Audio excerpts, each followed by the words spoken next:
சரணாகத தீனார்த்த பரித்ராண பராயணே சர்வஸ்யார்த்திகரே தேவி நாராயணி நமஸ்துதே. வணக்கம் நேர்களே, இது மகாலட்சுமி ஜோதிடம் வழங்கும் காலச்சக்கரம். உங்கள் அன்பு ஜோதிடர் ஸ்ரீராம்ஜி பேசுகிறேன். அனைவரும் நலமுடன் இருக்கிறீர்களா?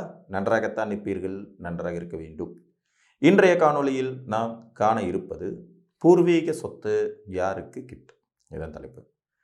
பொதுவாக ஜாதகம் பார்க்குறவங்களில் சார் எங்கள் அப்பா வழியில் எனக்கு ஒரு சொத்து கிடைக்கலான் இருக்குது, எங்கள் அம்மா வழியில் எனக்கு ஒரு சொத்து கிடைக்கலான் இருக்குது, என்னோடய மனைவி வழியில் எனக்கு சொத்து கிடைக்கலான் இருக்குது, எங்கள் தாத்தா பாட்டி வழியில் எனக்கு சொத்து கிடைக்கலான் இருக்குது, இவைகளை நான் அனுபவிக்கலாமா, இது எனக்கு கிடைக்குமா, கிடைச்சா அதை வழி வழியாக நான் வளர்த்து அடுத்த கட்டத்துக்கு கொண்டுட்டு போக முடியுமாங்கிற கேள்வி கேட்காதவங்க ரொம்பவுமே குறைவு.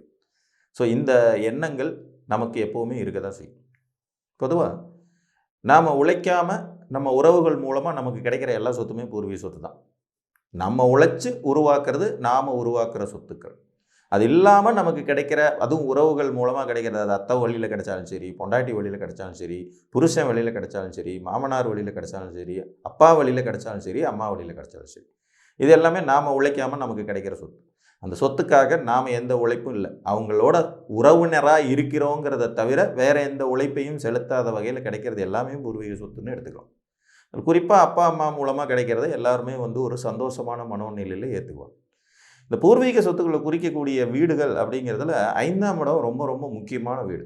பூர்வ புண்ணிய ஸ்தானம் அப்படின்னு அதை நம்ம சொல்லுவோம். அதே மாதிரி பூர்வீக சொத்துக்களை குறிக்கிற கிரகங்கள்ங்கிறது பார்த்திங்கன்னா எல்லா கிரகங்களுமே வரும். இப்போ உதாரணமாக சூரியன் தகப்பனாதி வர்க்கத்தின் மூலமாக கிடைக்கிற சொத்துக்களையும், சந்திரன் தாயாதி வர்க்கத்தின் மூலமாக கிடைக்கிற சொத்துக்களையும், செவ்வாய் சகோதர உறவு வழியில் கிடைக்கக்கூடிய சொத்துக்களையும், புதன் மாமன் வழியில் கிடைக்கக்கூடிய சொத்துக்களையும், குரு அத்தை வழியில் கிடைக்கக்கூடிய சொத்துக்களையும், சனி பகவான் வேலைக்காரர்கள் மற்றும் கீழ்நிலை மூலமாக கிடைக்கக்கூடிய சொத்துக்களையும், திடீர்னு வரக்கூடிய சொத்துக்களையும் குறிப்பாங்க. இதில் பார்த்திங்கன்னா சூரியன், சந்திரன், செவ்வாய், குரு, சுக்கிரன் பார்த்திங்கன்னா வாழ்க்கை துணை அவங்க மூலமாக கிடைக்கக்கூடிய சொத்துக்களையும் குறிப்பாங்க. இதில் ஒரு நுணுக்கம் பார்த்திங்கன்னா பெண்களோட ஜாதகத்தில் செவ்வாயினுடைய நிலை கொண்டு கணவன் மூலமாக கிடைக்கிற சொத்துக்களையும் அறிய முடியும். ஆண்களோட ஜாதகத்தில் சுக்கிரனின் நிலையை கொண்டு மனைவி மூலமாகவும் திருமணத்துக்கு பிறகு அவங்க மூலமாக கிடைக்கக்கூடிய சொத்துக்களையும் அறிய முடியும்.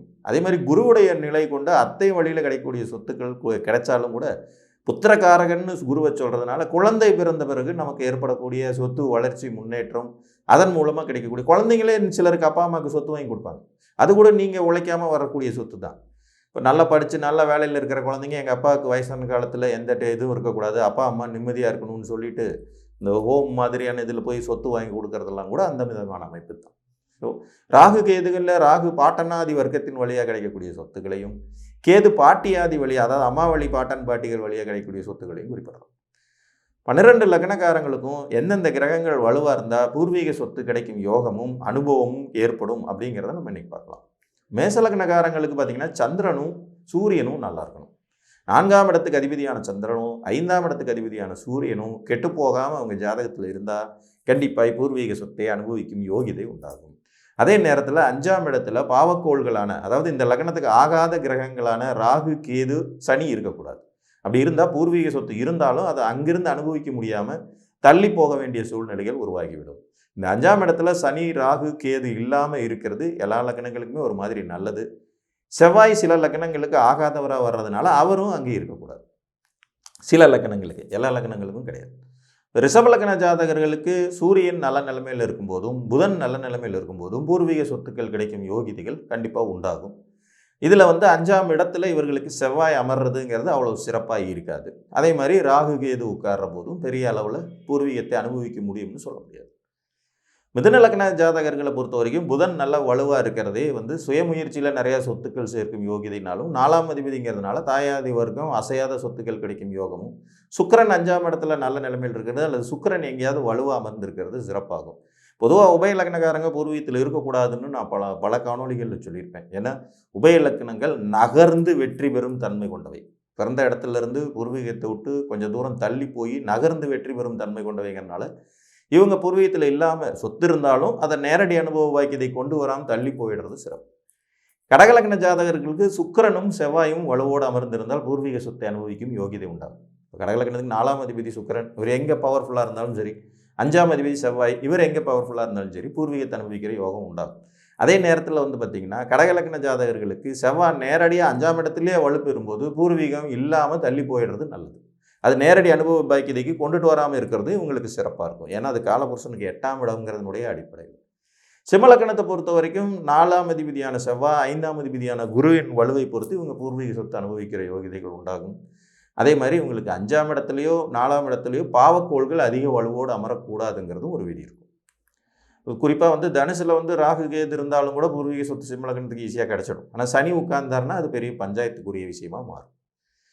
கன்னிகா லக்ன ஜாதகர்களுக்கு குரு 4ஆம் இடத்துல வலுப்பதும் 5ஆம் இடத்து அதிபதி சனி வலுப்பதும் நல்லது. ஆனால் இதில் இவங்களுக்கு கேந்திராதிபத்திய தோஷத்தை குரு கொடுத்துருவாருங்கிறதுனால தான் இது ஒரு உபய லக்னம். பூர்வீகத்தை விட்டு விலகி செல்ல வேண்டியது, பூர்வீக சொத்து கிடைச்சாலும் நேரடி அனுபவ பாக்கியதைக்கு கொண்டு வராமல் இருக்கணுங்கிற விதி உங்களுக்கு உண்டாகும்.